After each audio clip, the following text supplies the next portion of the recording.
Offensive on Rafah appears to have expanded from airstrikes to ground operations. Satellite images from earlier this week show what looks to be bulldozed buildings and possible mustering areas for IDF vehicles. More details now from CNN's Jeremy Diamond, and a warning: his report contains graphic images. The blast is so close to the Kuwait hospital in central Rafah that the victims arrive on foot in the arms of those who rush them out of the rubble. So many of the victims are children, crying out for their parents. Others are silent, unresponsive as the doctors desperately try to save them. The hospital says most of the 25 people injured are children. Israeli tanks have yet to roll into central Rafah, but in the eastern part of the city, the Israeli military is 2 days into a ground operation that has killed dozens. They say they are carrying out targeted raids, working to eliminate Hamas militants and infrastructure, including tunnel shafts. As people are pulled from the rubble of overnight strikes, the need for medical care is only rising in Rafah. But this is the site at one of Rafah's 3 functioning hospitals.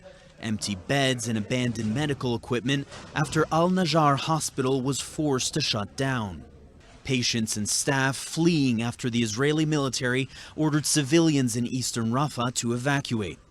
The hospital's doctors are now setting up a field hospital further west.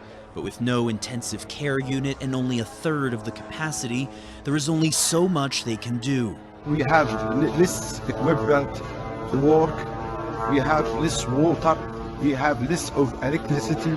We are suffering too much to help our wounded people, civilian people, children, women, men. Tens of thousands of people are now fleeing Rafah, fearing the fighting, but also the uncertainty that lies ahead.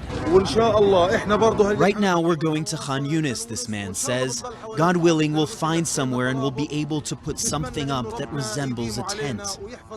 But those who have already fled this coastal Al-Mawasi area, Israel's designated humanitarian zone, are finding little to sustain their struggle for survival. I've been waiting from 5 a.m. to 2 p.m. to fill one tank, and I couldn't fill it all. What should we do?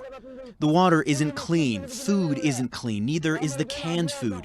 Find us a solution. We don't want wars. We were not born for wars. 400,000 people are already living in this sandy area. Hundreds of thousands more could soon join them.